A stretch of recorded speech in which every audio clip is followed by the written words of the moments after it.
Imagine being skinned alive, an inch at a time, and still refusing to renounce the man who once called you a true Israelite, in whom there is no guile. That is the death by which we remember Saint Bartholomew, whose feast the Church celebrates today, August 24th. One of the 12 apostles personally chosen by Jesus Christ, Bartholomew is traditionally identified by biblical scholars with Nathanael, the man from Cana in Galilee whom Philip led to Jesus in the Gospel of John, the very moment Christ recognized in him a heart without deceit. After the resurrection, Bartholomew is said to have carried the gospel far beyond Judea, preaching in the region the ancients called India, territory that stretched across parts of what we today know as the Middle East and Central Asia, before continuing on into Greater Armenia. There, tradition holds, his preaching bore extraordinary fruit. He converted great numbers of the local population to Christianity, and, according to some accounts, even the Armenian king himself came to believe. That success provoked fury among the pagan priests of the region, and their answer was merciless. By order of King Astyages, Bartholomew was flayed alive, his skin stripped entirely from his body while he still breathed, and then beheaded. That unbearable martyrdom became, over the centuries, his defining image in Christian art, an apostle shown holding his own skin, most famously in Michelangelo's Last Judgment on the ceiling of the Sistine Chapel. Today the Church honors Bartholomew as patron of tanners, cobblers, tailors, and butchers, trades built on working leather and hide, and the faithful invoke him against nervous and neurological illness. His life teaches that the price of proclaiming the truth can be everything you have, down to your very skin, and that no cost is too high to pay for it. On this same day, centuries later and worlds away in the Byzantine East, a monk stood before an emperor and told him to his face that he was destroying what was holy, knowing full well what that emperor could do to him.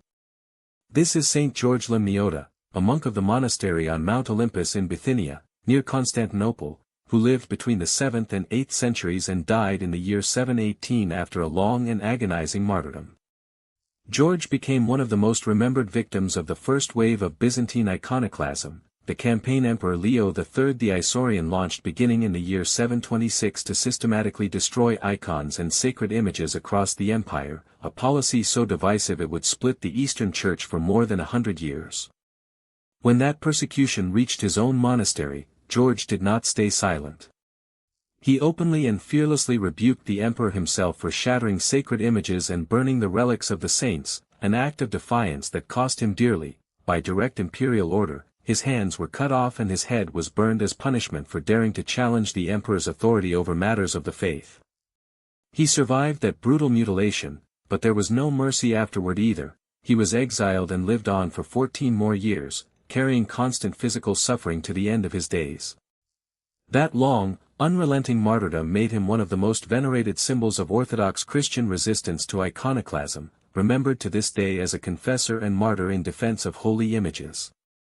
George's life teaches that some truths are worth defending even when the cost is measured not in a single moment of courage, but in years of suffering afterward.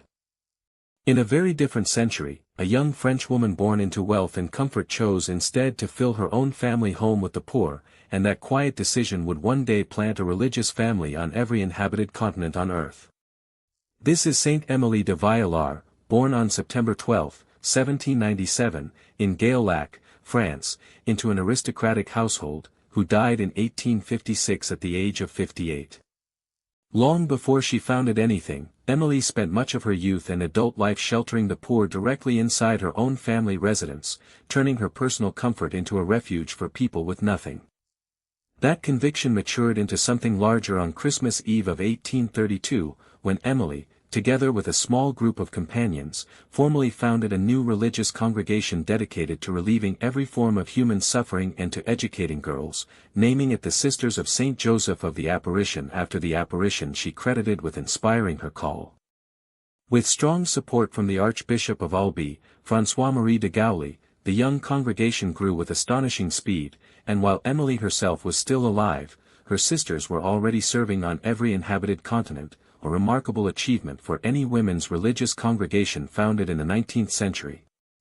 Her sisters devoted themselves to direct works of charity, to teaching children and young people, and to caring for the sick, often in remote and difficult missionary regions that carried real personal danger for the women who served there.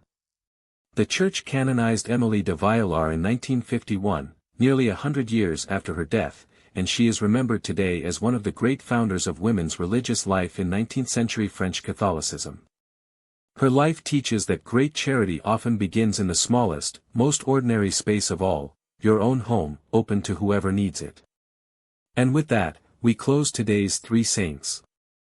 If any of these lives touched you, follow Saint of the Day, like this video, and comment asking the intercession of Saint Bartholomew, Saint George Limniota, or Saint Emily de Villars for someone you love, because every like, comment, and share like that truly is a small act of evangelization.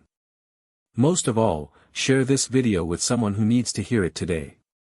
And remember, the complete prayer to each of them is right here in the video description.